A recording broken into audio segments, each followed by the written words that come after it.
Alam mo ba, kahit hindi pa kayo nag-uusap, kaya ka na agad i-judge ng babae sa unang 5 segundo pa lang. Pero ang tanong, alam mo ba kung ano ang mga bagay na tinitingnan nila sa isang lalaki, ayon sa pananaw ng karunungan at stoicism?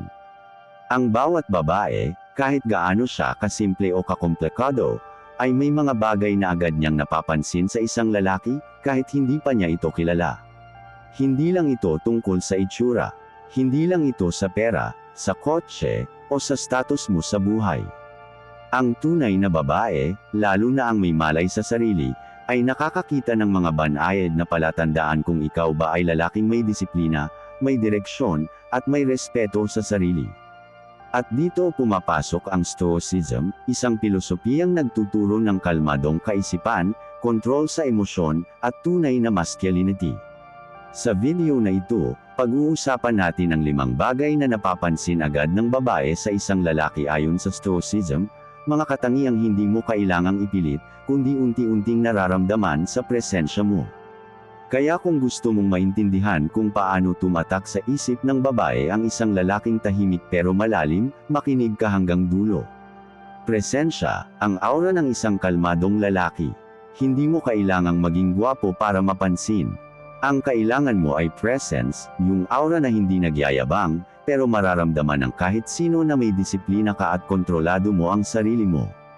Ayon kay Marcus Aurelius, mas mahigit, waste no more time arguing about what a good man should be. B1. Ang presensya ay nakikita sa paraan ng paglakad mo, pagtingin mo, at kung paano ka tahimik pero confident. Ang babaeng may malay sa sarili, agad napapansin kung ang isang lalaki ay restless o kalmado. Kapag ang kilos mo ay puno ng anxiety, napapansin yun. Pero kung kontrolado ka, composed, hindi reactive, nagiging magnet ka. Kaya kung gusto mong mapansin, huwag kang magmadali. Ipakita mo sa bawat galaw mo na alam mo kung sino ka, at hindi mo kailangang patunayan yun sa kahit sino.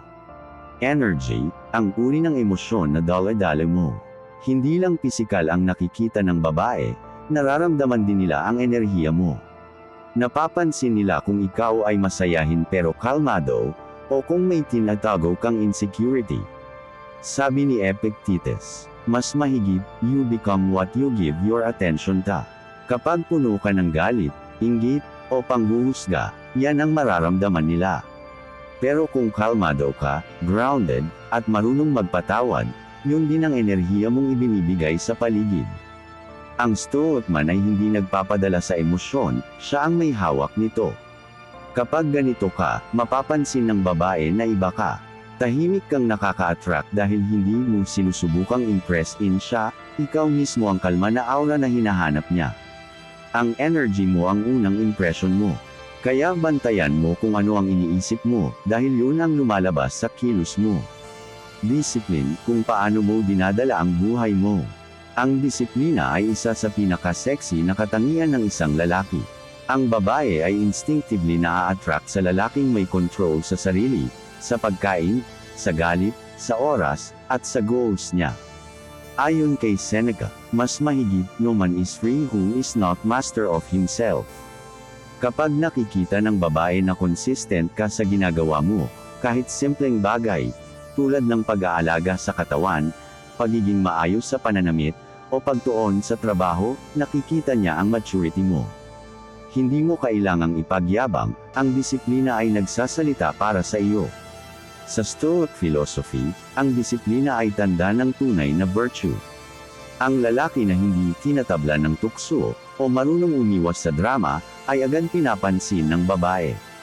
Dahil alam niyang hindi ka madaling maapektuhan, at doon nagsisimula ang respeto. Purpose, ang direksyon ng lalaki. Ang babae ay napapansin kung ang isang lalaki ay may direksyon, o kung parang lutang lang sa buhay. Hindi mo kailangang milyonaryo, pero kung nakikita niya na may ginagawa kang may dahilan, may passion, may layunin, ibang klaseng glow ang meron ka. Sabi ni Marcus Aurelius, mas mahigit, a man's worth is no greater than his ambitions. Ang Stoic man ay may clarity. Alam niya kung saan siya papunta, kahit hindi pa perfect ang daan. Ang lalaki na may purpose ay hindi natitinag sa rejection o sa opinion ng iba, dahil alam niya kung anong gusto niyang makamit. Kapag ganito ka, ang babae ay hindi lang na-attract, na-inspire. Nakikita niya sa iyo ang uri ng lalaking hindi lang magaling magmahal, kundi marunong magtaguyod ng direksyon sa buhay. Emotional control, kung paano ka tumugon, hindi lang kung paano ka magalit. Ito ang pinakamalalim na napapansin ng babae, kung gaano ka kahanahon sa gitna ng gulo. Kapag may nangyayaring masama, marunong ka bang magpigil? Kapag may hindi ka gusto, marunong ka bang tumahimik bago magsalita? O bigla kang nagagalit, nagseselos, at nagre-react agad? Ayon kay Epictetus, mas mahigit, anyone capable of angering you becomes your master. Kung kaya kang pagalitan ng kahit sino, lalo na ng babae, hawak ka na niya. Pero kapag marunong kang huminga, maghintay, at magpigil ng emosyon, mas lalong napapansin ng babae na iba ka sa karamihan. Hindi ka boy, isa kang lalaki. Ang emotional control ay hindi pagiging malamig, kundi pagiging marunong.